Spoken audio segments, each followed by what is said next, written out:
We look at our strategic needs. We say that this country must lower its population or else we'll have trouble. So steps are taken. El Salvador is an example where our failure to lower population by simple means has created the basis for a national security crisis. The government of El Salvador failed to use our programs to lower their population. Now they get a civil war because of it. There will be dislocation and food shortages. They still have too many people there. Secretary of Defense William Cohen, April 28, 1997, in his testimony before Congressional Committee said this: "An advanced forms of biological warfare that can target specific genotypes may transform biological warfare from the realm of terror to a politically useful tool."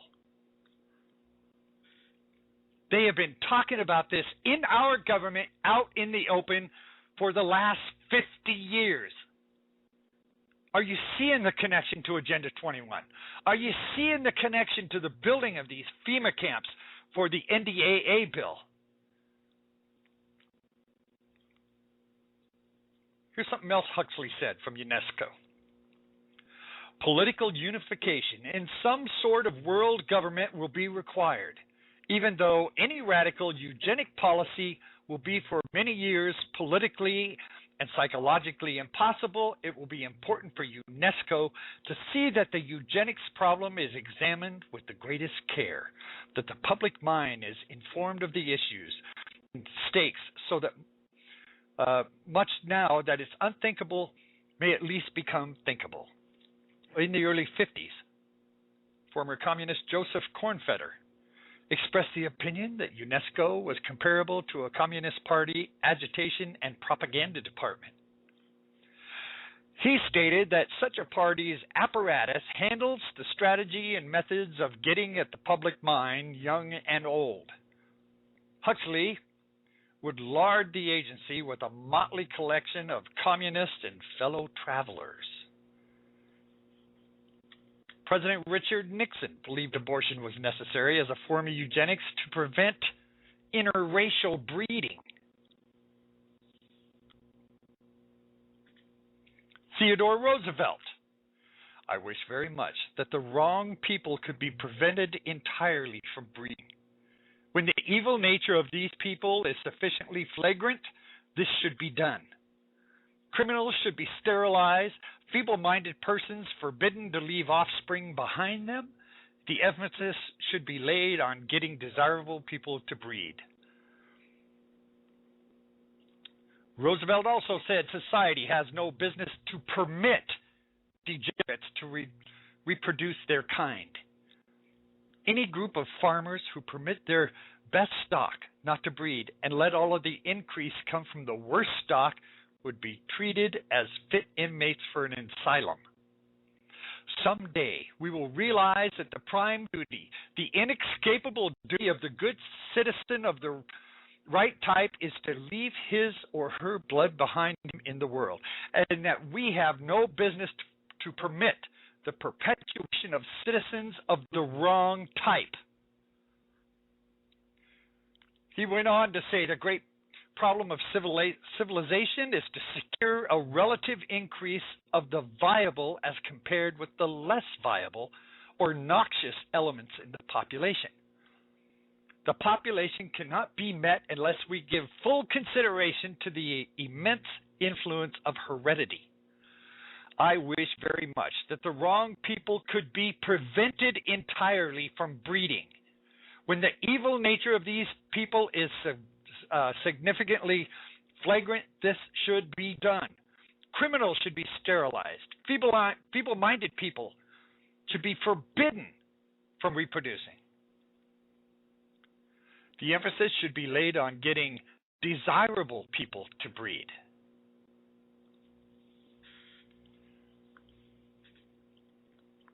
When we had our discussion about abortion, and we talked about Margaret Sanger, and I'm going to talk about Margaret Sanger here in a few minutes. The idea was the same thing, They want to stop people from breeding who they consider to be undesirable. Who is going to determine who is undesirable? Who has the right to do that? Is it because somebody's different from them?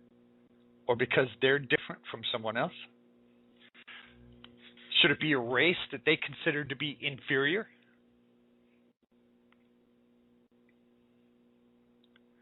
These Georgia Guidestones, a massive granite edifice planted in the Georgia countryside. It contains a list of those 10 commandments for Earth's citizens. That's the clip that I played in the beginning of the program. Maintain humanity under 500 million in perpetual balance with nature. This is the same as Agenda 21. Anything that's not sustainable, mankind can't have. You know who Robert Walker is? He's the former chair of Pepsi Cola and Procter & Gamble. You drink Pepsi? Do you use any products from Procter & Gamble? Here's what he said about water. Water is a gift of nature. Its delivery is not. It must be priced to ensure that it's used sustainably. Agenda 21. Tim Turner makes the radical statement that a total population of 250 to 300 million people at 95% decline from present levels would be ideal. Who does Ted Turner think he is, that he could even say something like that, let alone think it or believe it? Margaret Sanger. One, we're going to talk about her in a minute. I'm going to pass her by at the moment. Here's a short list of some of the advocates of eugenics.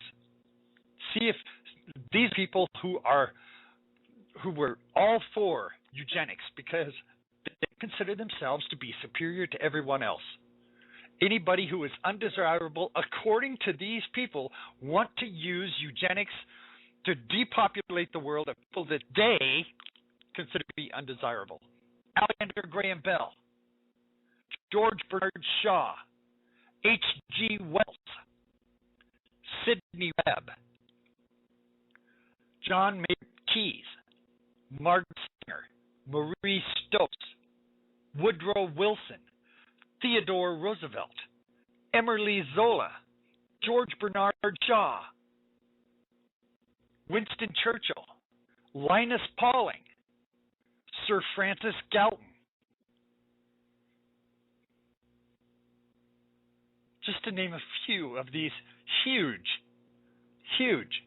internationally recognized authorities. Out of the full spectrum of human personality, 1/4 is electing to transcend. 1/4 is ready to choose, given the example of one another. 1/4 is resistant to election. They are unattracted by life or evolving. 1/4 is destructive. They are born angry with God. They are, according to them, they are defective seeds. They have always been defective seeds. In the past, they were permitted to die a natural death. We, the elders, have been patiently waiting until the very last movement before the quantum transformation to take action to cut out this corrupted and corrupting element in the body of humanity. It's like watching a cancer grow. This is their disdain for humanity. They say now, as we approach the quantum shift from creature to human to cooperative human, the human is an inferior of God-like powers. The destructive 1/4 must be eliminated from the social body. We have no choice, dearly beloveds. Fortunately, you, dearly beloveds, are not responsible for this act. We are. We are in charge of God's selection process for the earth. He selects, we destroy. We are the riders of the pale horse, death.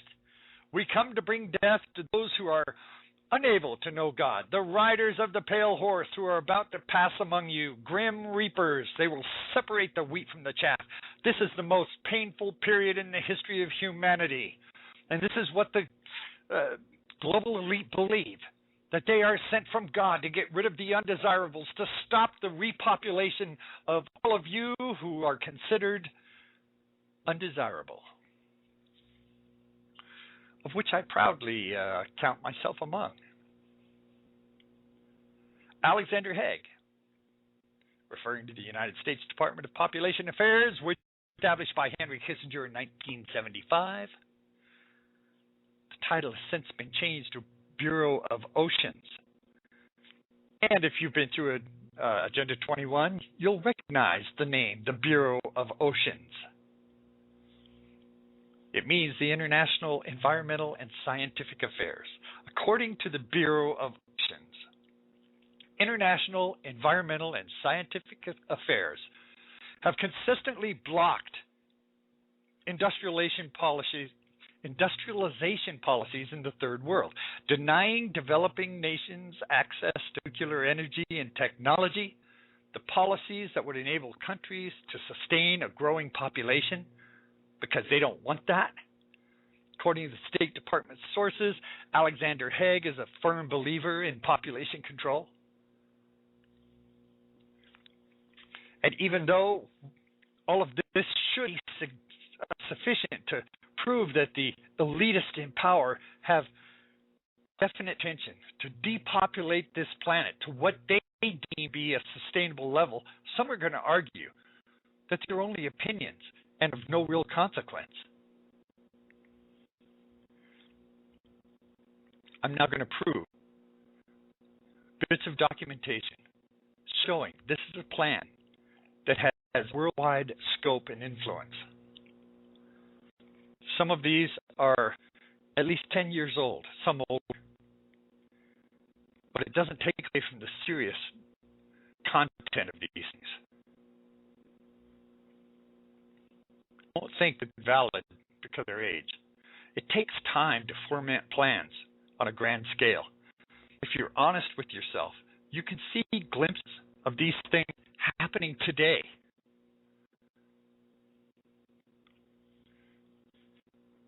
I'm going to cover a little bit of Agenda 21.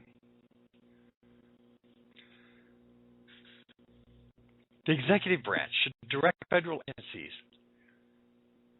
to evaluate national policies in light of national policies and obligations, and to amend national policies to achieve international objectives, the one world government. In other words, our federal bureaucrats are writing youth law independent of Congress, who has congressional authority to do that, and they're changing regulations and creating laws out of thin air. Without Congress doing it, they're just coming up with these laws. They're no longer working for the people of the United States. They're working for the international community. There's so many treaties written up that have effectively bound the United States, whereas a few of the treaties weren't a problem. The abundance of hundreds of them have now taken control over our lives. By signing these treaties, they're signing America and other countries up to international laws without any oversight from Congress, from the Senate, from courts, from anybody. They're doing it through treaties.